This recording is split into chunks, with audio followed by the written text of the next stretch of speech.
بسم الله الرحمن الرحيم sida alla wada socotaan sanadkii hore ee 2020 bishii 7 waxaa soo bilaabmay doodii ku saabsanayd arrimaha doorashada qaranka ee 2021 sida alla wada socotaan sidoo kale dowladda federaalka Soomaaliya oo hogaaminaya madaxweynaha jamhuuriyaddu waxa ay dadaal dheer ugu jirtay sidii dalkani uu aadi lahaa hal qof iyo hal qod iyo doorashada xisbiyada badan laakiin nasiib darro qaar ka mid ah maamul goboleedyadu waxa ay ku dhageen oo ay joojiyeen hanaankii matalaadda shacabka ee hal qof iyo hal qod iyo curashadii koowaad ee xisbiyada badan oo ay rajadiisu markaa muuqatay waxaana dowladda lagu riixay in ay ka leexato jidkii qumanaa una janjeersato hanaanka doorashada dadban iyo matalaadda kooban xilligaas waxa isu diiwaan geliyay hanaanka xisbiyada badan iyo ka qaybgalka doorasho dadweyne oo hal qof iyo hal qod ah in ka badan 100 xisbi guddiga doorashooyinka madaxa bannaanina waxay shaqada u wadeen si xilkasnimo ah oo ay ka muuqato howlkarnimo laakiin nasiib darro maamul goboleedyada Puntland iyo Jubbaland waxa ay diideen hanaanka xisbiyada badan iyo qabsoomidda doorasho hal qof iyo hal cod waxaanay ku adkaysteen in lagu laabto habraacyadii doorashada dadban ee 2016 nin faras dabadii ka degay meel uga toolman buu waayey markii dowladdu ku waafaqday si dalku uu doorasho uga dhacdo heshiiskii 17 Sebtembar si dalka doorasho wada golahay uga dhacdo waxayna sidoo kale maamul goboleedyadu dadaal badan ku bixiyeen in qaybaha kala duwan ee maamul goboleedyada kale iyo baarlamaanadu ay aanay waxba ka bedelan heshiiskaas ay ansixiyaan mar haddii la heshiiyo waa in loo hoggaansamay dowladdu waxa ay ku khasbanaatay in la dardargeliyo fulinta heshiiskaas waxaana xukuumadda loo soo gudbiyey guddiyadii doorashada ee saddexda maamul goboleed ee Hirshabeelle Galmudug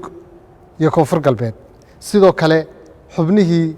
gobolka Banaadir ka imanayay ee 5 xubnood ahaa guddidii maamul lahayd ayaa la soo gudbiyey sidoo kale guddiyadii doorashooyinka Soomaaliland ayaa xukuumadda soo saartay sidii ku qorayd heshiiska 17 Sebtembar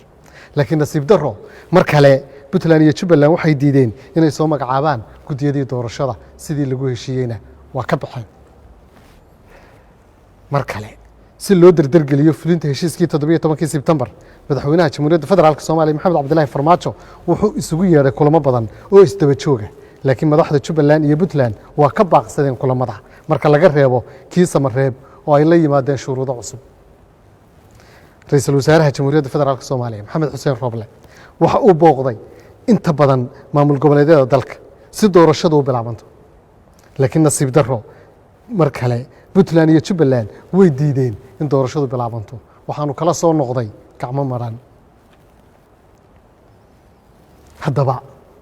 markii la sugayay labada maamul goboleed muddo 6 bilood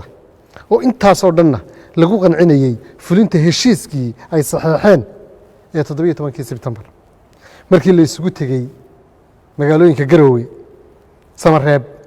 Baydhabo iyo Muqdisho si isfahan looga gaaro qabsoomidda doorashada markii ay maamuladaasi dureen ciidamada qalabka sida ee habeen iyo maalin difaaca ugu jira dalkooda sababta ay u dureenna ay keeni karto in dalka ay ka dhacdo marka la duro ciidamada qalabka sida sharci darro iyo amni darro markii maamul goboleedyada Puntland iyo Jubbaland ay jid iyo jihadiid noqdeen si loo fuliyo heshiiskii ay iyagu soo qorteen ee loo ansixiyey dalkuna uu doorasho waado markii madaxweynaha jamhuuriyaddu uu in ka badan 5 jeer gogol u dhigay maamul goboleedyada doorashada diidka ah taas oo uu kula baxay magaca tanaasul badane markii wax kasta oo ay codsadeen loogu ogolaaday isfahamkii Baydhabo ee 15 ilaa 16 Febraayo si doorasho u dhacdo laakiin mar kale ay Puntland iyo Jubbaland diideen fulinta isafgaradkii ay ku soo saxeexeen Baydhabo markii ergo madaxweynuhu u diray madaxda Jubbaland iyo Puntland kana koobnayd madaxweynayaasha maamul goboleedyada Koonfur Galbeed Galmudug iyo Hirshabeelle ay kala soo laabteen mar kale gacmo maran iyo natiijo la'aan markii ilaa sabtidii saddexdii abril la wada fadhiyey xerada afisyooni si loo dardargeliyo fulinta heshiisyadii 17 sebtembar iyo 16 febraayo ee Baydhabo oo ay ka soo qayb galeen waa markii koowaade madaxweynayaasha Jubbaland iyo Puntland ay keeneen caqabado cusub oo ay kow ka tahay inay duraan baarlamaanka oo sharciyada dalka ugu sareysa oo yiraahdaan waqtigiisa waa dhamaaday iyadoo aynu ognahay low number 30 ama xeerka soddanaad uu si cad u sheegayo hay'adaha dastuuriga ahi shaqada way sii wadayaan ilaa ay bedelaan hay'adaha dastuuriga oo kale inta la soo dooranayo hay'adaha cusub iyadoo waxa soo dhimi jiraan ayay baarlamaankii dureen oo ay yiraahdeen awood uma laha xeerar cusub ee meesha laga saaro madaxweynuhu awoodda ha wareejiyo xukuumaddu yey shaqo qabanin ciidamada hogaamadooda hala kala diro inagoo og dagaalka ay ku jiraan ciidamadu habeen iyo maalin shuruudaha cusub waxay kaloo keeneen in ajnabigu ay shirarkeena ka soo qayb galaan oo ay talada wax ku yeeshaan waxa ay kaloo sheegeen in siyaasiyiinta madaxa bannaani ay shirka yimaadaan oo ay iyaguna go'aamada gaaraan iyagoo aan siyaasiyiinta madaxa bannaani haysan mandate sharciyeed oo ay shirarka ku iman karaan waxa ay soo jeediyeen in taliyayaasha ciidamada shaqada laga eriyo iyadoo xaaladdan lagu jiro waxaas oo dhan oo loo arkay caqabado cusub iyadoo ay ogtihiin in golaha ammaanka ee qaramada midoobay uu soo saaray qaraar 4 arrimood ka hadlaya in madax bannaanida Soomaaliya aan la faragelin inaan wax shuruudo lagu xidhin doorashada in la dardargeliyo heshiisyadii 17 Sebtembar iyo 16 Febraayo taasi markay dhacday markii uu noqday hal bacaad lagu lisay dhammaan dadaaladii ay sameeyeen dhinacyadii isxilqaamaya kala ahaa madaxweynaha dalka ra'iisul wasaaraha xukuumadda madaxweynayaasha maamul goboleedyada horusocodka odayaal waxgarada culimada Soomaaliyeed haweenka daneeya siyaasadda iyo dib u heshiisiinta ganacsatada iyo saaxiibadeena beesha caalamka si ay madaxda Jubbaland iyo Puntland ugu soo qanciyaan in ay ogolaadaan in dalku doorasho aado waxa soo dhani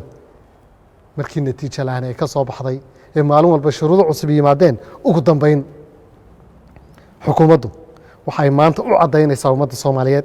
in labada madaxweyne goboleed ee Puntland iyo Jubbaland aysan rabin inay dalkan ka dhacdo doorasho uu asaaskeedu yahay 17 Sebtembar iyo isfahamkii 16 Febraayo waana wax laga xumaado in labada madaxweyne ee Puntland iyo Jubbaland ay noqdeen jid iyo jahadiid aan doorasho ogolayn intaasaan u cadaynaynaa ummadda Soomaaliyeed meel kasta ay joogto una sheegaynaa